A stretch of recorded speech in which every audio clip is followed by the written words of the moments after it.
Gold medal वाली बहू। सपना के पिता एक गरीब किसान थे।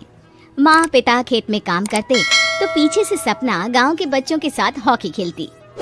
एक दिन शाम को सारा दिन खेलती रहती है, ये नहीं कि छोटे भाई को संभाले।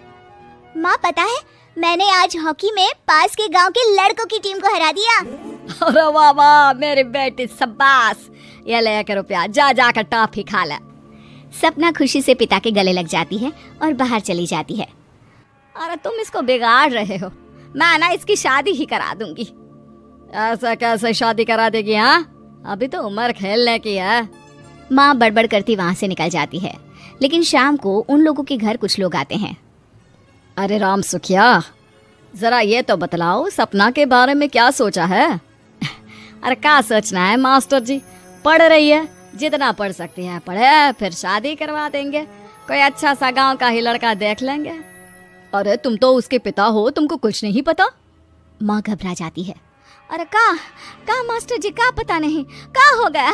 हम तो इनसे पहले ही बोल रहे थे कि लड़की की जात है, संभाल लो।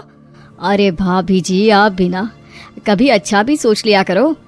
अरे सपना क्या खेलती है हॉकी, बड़े से बड़े आदमी भी नहीं जीत पाते हैं उससे। कल गांव में एक टीम आ रही है, लड़कियों की हॉकी खेलने उसे भेज देना, वहाँ शायद कुछ बात बन जाए। अरे ना ना मास्टर जी, कोई खेल वेल नहीं करवाना है हम लोगों को, वो भी शहर के लोगों के साथ तो बिल्कुल भी ना। शहर के लोगों का ना कोई भरोसा नहीं होता मास्टर जी। अरे कैसी बात कर रही हो सपना की माँ, बुरा आदमी तो हर जगह मिल जाएगा, उसके लिए शहर का और गांव का। हाँ हाँ मास्टर जी, हम लोग तैयार हैं, कल आ जाएगी सपना वक्त से। माँ के लाख मना करने पर भी पिता सपना को हॉकी टीम के लिए भेज देते हैं। शाम को सपना वापस आती है, लेकिन लटके मुंह से। और क्या हो गया, मार खाई हो का? कौन मारेगा हमें? कोई मार वार खाकर नहीं आए। अरे फिर शकल पर 12 क्यों बजे हैं, बताओगी? देखो माँ, आप समझोगी नहीं, बताकर फायदा क्या है? अरे बिटिया रानी, हम तो समझेंगे ना, हमें ही बता दे। सपना पापा के गले लग जाती है। पापा, मैं ना सिलेक्ट हो गई हूँ भारत की हॉकी टीम में खेलने के लिए। अरे वाह, ये तो बहुत ही खुशी की बात है मेरे बच्चे। फिर मेरी गुड़िया काहे परेशान है? पापा, मुझे दिल्ली जाना पड़ेगा आगे की प्रैक्टिस के लिए। माँ जो सारी बात सुन रही होती है, जोर से चिल्लाती है। एक पैसा नहीं है मेरे पास, समझे? कुछ नहीं दूंगी। शादी के लिए लड़का फाइनल भी कर दिया है, कल्ले का बेटा, वो शादी कर लेगा तुमसे। सपना पिता की ओर देखती है। अरे देख सपना, खेलने दिल्ली जाना है तो सिर्फ इसी शर्त पे कि आकर कल्ले से बेटे से चुपचाप शादी कर लेगी, बोल। अरे ठीक है ना, कल्ले का बेटा तो बहुत ही समझदार है, सरकारी नौकरी है उसकी, मान गया वो तो सपना शादी कर लेगी। सपना भी धीरू, जो कि कल्ले का बेटा था, उसे जानती थी। वो मन ही मन सोचती है कि शादी तो वैसे भी होनी है, लेकिन माँ की ये शर्त मान गई तो जीवन जीने का एक मौका तो जरूर मिलेगा। हाँ, मुझे मंजूर है। तो कल मैं उन लोगों को बुला लूं? पिता और सपना दोनों एक दूसरे को देखते हैं। अब माँ ठीक है ना, बुलाने की क्या जरूरत है, वो लोग पसंद कर रहे हैं ना मुझे, वही ठीक है। बस आप तो मेरा दिल्ली का बैग पैक कर दो। सपना दिल्ली जाती है, दिल्ली टीम के लिए खेलने के लिए। सपना खूब अच्छा खेलती है और गोल्ड मेडल जीत कर आती है। जब वो गांव आती है तो उसका जोरदार स्वागत होता है, हर कोई सपना सपना चिल्ला रहा होता है। और सपना के पापा, तुम्हारी बेटी ने तो गांव का नाम रोशन कर दिया है। गांव की तरफ से तुम लोगों को गांव में पक्का मकान और सपना को परिषद में पक्की नौकरी देने के लिए हम तैयार हैं। अरे वाह वाह, पक्का मकान, ये तो बहुत अच्छी बात है, लेकिन सपना की नौकरी नहीं चाहिए हमें। हाँ, कैसी बात कर रही हो सपना की माँ? लड़की की नौकरी रहेगी तो अपने पैरों पर खड़ी रहेगी, किसी के आगे झुकने की जरूरत ना पड़ेगी। अरे चुप रहो, हम तो नौकरी ना करते हैं, पर मजाल है कि किसी के आगे झुके हो। ना ना, हमारी बेटी नौकरी नहीं करेगी। पिता लाख समझाते हैं लेकिन माँ नहीं मानती। और फिर वो दिन भी आ जाता है जब सपना को अपने कहे अनुसार लड़के से शादी भी करनी पड़ती है, ससुराल में। ए बहू, तू रोज रोज सुबह कहाँ जाती है? घर का सारा काम निपटा कर कहाँ भागती है? माँ का घर तो पास ही है, वहीं निकल जाती है क्या? नहीं माँ जी, मैं हॉकी खेलने जाती हूँ, मुझे खेलना पसंद है।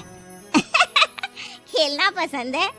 अरे कैसी बात कर रही है बहू, शादी के बाद तो कोई लड़की खेलती फैलती नहीं है, वो घर का काम काज देखती है। सपना कुछ नहीं कहती। वो एक रोज कमरे में अपनी अलमारी ठीक कर रही होती है कि तब सुनो, वो जो लटक रहा है ना, क्या बोलते हैं उसे, मेडल। सपना पति की बात सुनकर खुश हो जाती है, उनके पास जाती है। मैं सोच ही रही थी कि तुमने कभी पूछा क्यों नहीं। ये मेडल है, मैंने जीता है। पता है, हॉकी में बड़ा मैदान, बहुत से लोग, 2 टीम और फिर शुरू होता है जुनून। पता है, लगता है जैसे बस जिंदगी यही है, खेलते रहो, भागते रहो, दौड़ते रहो और लक्ष्य को पालो। सुनो ना, मैं ना भारतीय टीम के लिए खेलना चाहती हूँ। माँ, ए माँ, यहाँ तो आ जरा। सपना हैरान हो जाती है कि ये क्या हो गया, पति अचानक से माँ को क्यों बुला रहा है। हाँ बेटा, क्या क्या हो गया, काहे गला फाड़ रहे हो। माँ, ये सपना क्या कह रही है।